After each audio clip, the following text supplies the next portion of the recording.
made up of proteins, ribonucleic acid. So that's rRNA, right? Right. So you're made up of proteins and rRNA.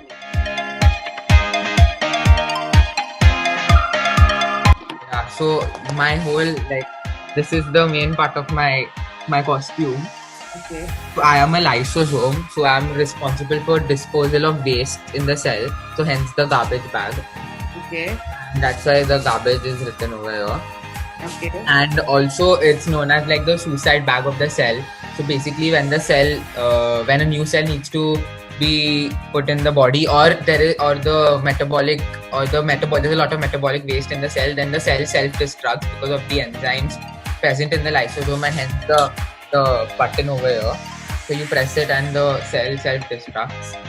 And so the size of a lysosome is like 0.1 to 1.2 micrometers, and it's highly acidic in nature, and it is present in most of all animal cells, and it's not present in all plant cells.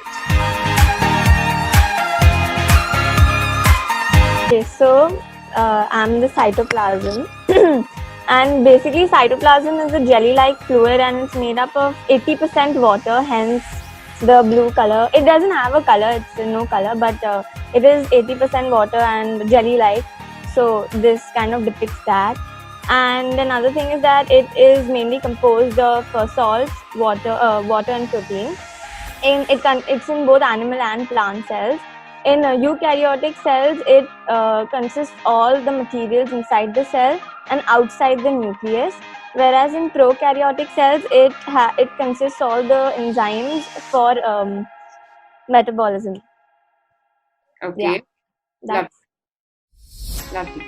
Anything else with respect to the cytoplasm? yeah. It basically has all the organelles in, like it's like it has all the organelles in it.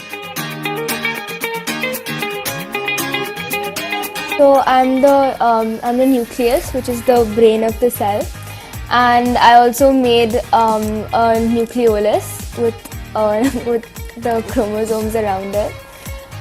So basically, the nucleus is the organelle that is found in most of the eukaryotic cells, with the exception being the red blood cells. It can be identified by a light microscope. It controls and regulates the activities of the cell. It carries the genes, and that is the structures that contain the hereditary information. So if you go deeper inside the nucleus, there's the DNA, which exists in the form of chromosomes, and the DNA is packed extensively because it has to fit in a very small space. So there are the features of the nucleus are the nucleolus, the nuclear membrane, and the nucleoplasm. So the nucleolus is a distinctively dense body, and it is sometimes referred to as a suborganelle, but it's not bound by a membrane. So it also disappears when the cell undergoes division, and it is reformed after the completion of the cell division. So the nucleus is separated from the cytoplasm by the nuclear membrane, which is a double-layered structure, and the outer layer of the membrane is connected with the endoplasmic reticulum. The nucleus communicates with the rest of the cells through openings called nuclear pores, and the fluid-filled space, or the perinuclear space, is present between the two layers of the nuclear membrane. Now the nucleoplasm, it's the gelatinous substance, and it's similar to the cytoplasm, consists mainly of water, dissolved salts, enzymes, and organic molecules. And the function is to cushion and protect the contents of the nucleus, and it also supports the nucleus by helping maintain its shape. And basically the nucleus is the organelle that houses the chromosomes, which consist of DNA, hereditary information, and instructions for cell growth, development, and reproduction. Okay, so I'm the endoplasmic reticulum. So this is rough. So this is it. Are those lights? Are you going to light up?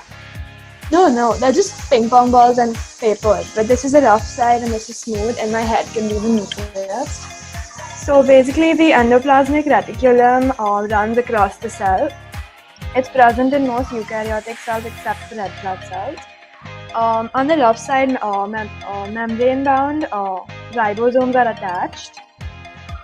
So they're very important in the synthesis and packaging of proteins. So these ribosomes give it the name RUF. And they basically, the function of the attached ribosomes is to create proteins for the use by the cell membrane or purpose to export it to other parts of the body. And the smooth endoplasmic reticulum acts as a storage organelle. It's important in the creation and the storage of lipids and steroids. And cells in your body that release oils also have more smooth endoplasmic reticulum than most cells. So the major function of the endoplasmic reticulum as a whole is synthesis of proteins, carbohydrates and lipids, or storage of absorbed and synthesized molecules. It transports materials and detoxification of drugs. Okay. And so this rough and smooth ER have the same types of membranes, but they have different shapes. The rough endoplasmic reticulum looks like sheets or discs of bumpy membrane, and the smooth side, it looks more like tubes. Yes, so I am flagella. You can see these two flagellas.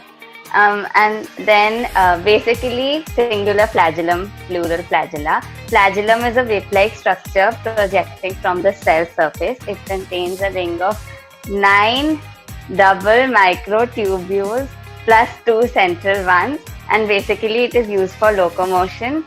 Its size is 5 to 20 micrometer in length and 10 to 30 nanometer in diameter.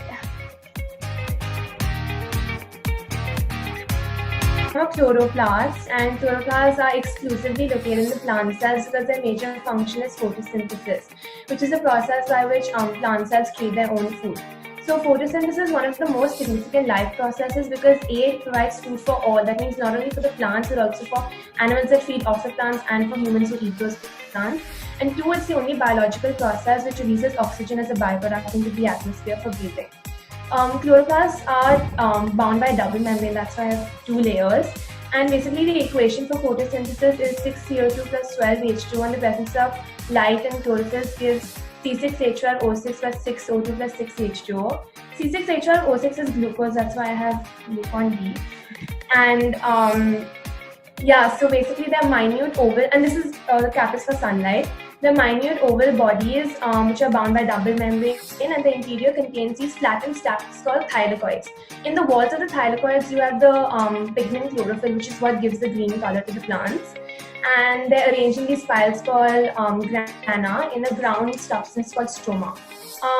They're located mainly between the palisade and spongy mesophyll cells between the upper epidermis and the lower epidermis of plants, and also in the guard cells of the stomatal apparatus. I am a mitochondria, and I'm a membrane-bound cell organelle, and I generate most of the chemical energy needed to power the cell, and I'm included in biochemical reactions. So the chemical energy produced by me is stored in a small molecule. So I wasn't able to get a small molecule. So this is my adenosine triphosphate, ATP.